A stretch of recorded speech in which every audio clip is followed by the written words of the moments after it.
रामायण में 4 घाट हैं। कितने घाट? 4। एक घाट पर बैठे तुलसीदास जी। इस घाट का नाम है शरणागति घाट। तुलसीदास जी के श्रोता भी हैं। बोले कौन? बोले मन। यहां वक्ता गोस्वामी तुलसीदास जी हैं, श्रोता मन। रामायण का दूसरा घाट सुनिए। रामचरितमानस में दूसरा घाट है याज्ञवल्क्य और भरद्वाज मुनि का। यहां पर श्रोता भरद्वाज मुनि है, वक्ता याज्ञवल्क्य जी। इस घाट का नाम क्या है? बोले इस घाट का नाम है कर्मकांड घाट। तीसरा घाट रामचरितमानस में कौन सा है? तीसरा घाट है ज्ञान घाट। इस ज्ञान घाट में वक्ता है भूत भावन भोले बाबा। श्रोता कौन है? बोले पार्वती मैया। रामायण में 4 जगह कथा चल रही। एक जगह गोस्वामी जी सुना रहे, अपने मन को चेला बनाए। दूसरी तरफ याज्ञवल्क्य मुनि सुना रहे भरद्वाज जी को कर्मकांड घाट में। और तीसरी तरफ ज्ञान घाट में भोले बाबा सुना रहे हैं पार्वती मैया को। चौथा घाट कौन सा है? बोले देखो चौथा घाट जो है वो बड़ा प्यारा घाट है। वहां पर कागभुषुंडी जी पक्षीराज गरुड़ जी को कथा सुना रहे हैं। हिमालय में नीलगिरी पर्वत पर कथा चल रही है। देखो एक बड़ी अद्भुत बात है। कागभुषुंडी जी हैं कौवा। और कौवा की वाणी कैसी होती है? कर्कश। हाँ जी या ना जी? बोलो। कौवा की वाणी होती है कर्कश, परंतु रामचरितमानस का एक ऐसा कौवा है जो मीठी वाणी बोल रहा है राम की कथा। वो कागभुषुंडी जी महाराज है। जहां कौवा भी मीठी वाणी बोलने लगे, उसी पावन सदग्रंथ का नाम है श्री रामचरित्र मानस। अरे यहां की बात क्या बोले रामायण की? रामायण का तो बंदर भी बड़ा सुंदर है। रामायण में तो बंदर भी बड़ा सुंदर। अतुलित बलधामम श्री हनुमान जी महाराज।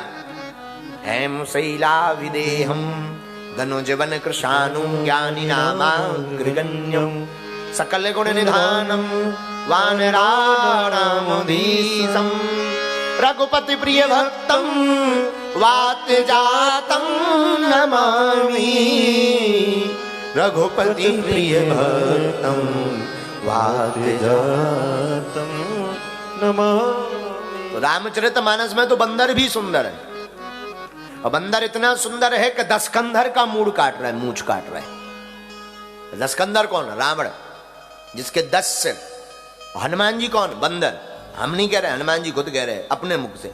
कपि चंचल सब ही विदेहीना। हम कपि हैं, बंदर हैं, बड़े चंचल हैं। लेकिन अद्भुत बात है, बंदर भी रामायण का सुंदर है।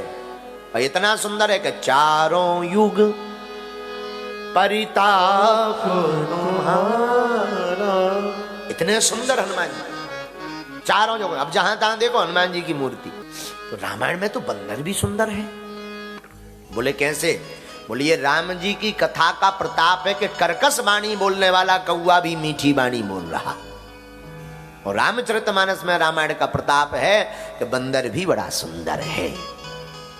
इसलिए उस कांड का नाम भी सुंदर कांड है। जहां इनकी चर्चा शुरू होती है, इसलिए उस कांड का नाम भी सुंदर कांड इसलिए पड़ा कि जहां बंदर भी सुंदर हो, वो इससे बढ़िया सुंदर क्या हो सकता। इसलिए गोस्वामी जी ने नाम ही लिख दिया सुंदर कांड। चारों घाटों पर अलग अलग कथा चल रही है। देखो कथा है दर्पण। दर्पण जानते हैं? आईना, शीशा, मिरर। आईना के सामने आप बैठोगे तो वो वही बताएगा जो आप होगे।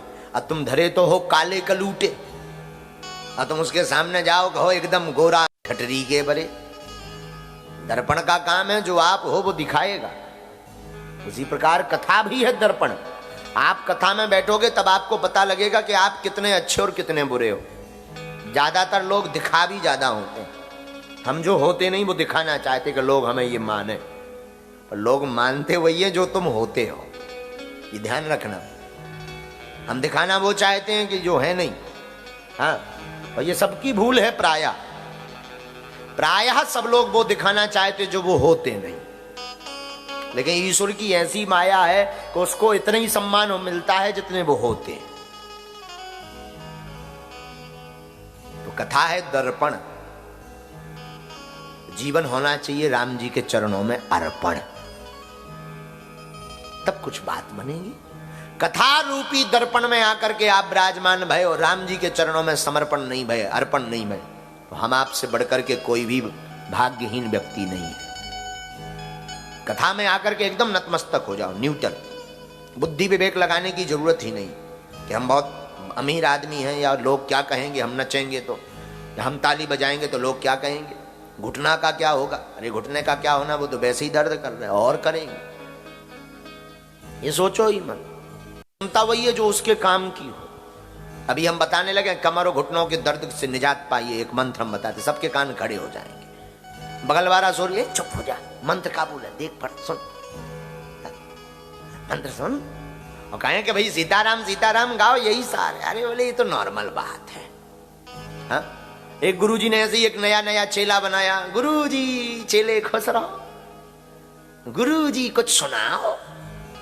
गुरुजी बोले राम राम किया कर। अरे बोले राम राम छोटी मोटी बात बता, जो तो सबको ही करता, कुछ ऊंचा सुनाओ, ऊंचा। गुरुजी बोले तो रामायण पढ़ा करो। अरे बोले रामायण, ये तो कुछ ऊंचा। गुरुजी समझ गए चेला नहीं गुरु ही मिल गया है। गुरुजी ने कहा भैया जब राम राम नहीं करना, रामायण नहीं सुनी तो गीता सुनाए। हाँ ये कुछ चलेगी, गीता सुनाओ गीता। गुरुजी बोले गीता कल सुनाएंगे, महात्मा आज सुन लो। तो गुरुजी ने बढ़िया वही श्लोक सुनाया, गावो दोगदा गोपाल नंदना। हम आप सभी भगवान के बछड़े हैं, गायन रूपी दो में बढ़िया जो है भगवान दोह रहे हैं। इस प्रकार से अर्थ बताना प्रारंभ किया गुरुजी ने। ज्यों गुरुजी अर्थ बताएं सो चेला बोले आहा। गुरुजी एक शब्द बोलना पाए, गीता पर बोले आहा। गुरुजी को लगे चेला हाँ ज्यादा समझ में आ रही, बहुत बुद्धिमान है। तो 1.5 घंटा के प्रवचन गुरुजी ने 4 घंटा ठोक दिए। बाद में कहा क्यों भाई तुम्हें समझ में आया? बोले हमें और समझ में नहीं आया। आपने समझाया कम, हमने समझा ज्यादा।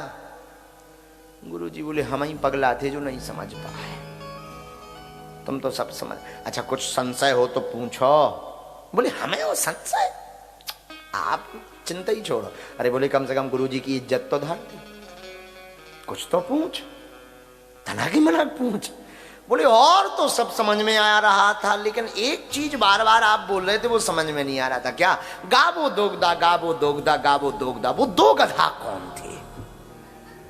और तो सब समझ में। गुरुजी माथा पीटने लगे, जय हो तुम्हारी। बोले भाई अरे नहीं बताओ बताओ, माथा मत पीटो, देखो हमने कठिन क्वेश्चन कर दिया है। गुरुजी बोले एक तुम एक हम, वही 2 गधा थे। सिया बलरामचंद्र की। नहीं आप लोग तो समझदार हो, ये आपकी कथा नहीं है, ये तो उसकी कथा है कि कल के दिन तो हमारी ठटरी बार हो। बताओ हद हो गई, बताओ। गुरुजी ऐसा कह रहे हैं, हम तो ये समझाने की बात बता रहे हैं।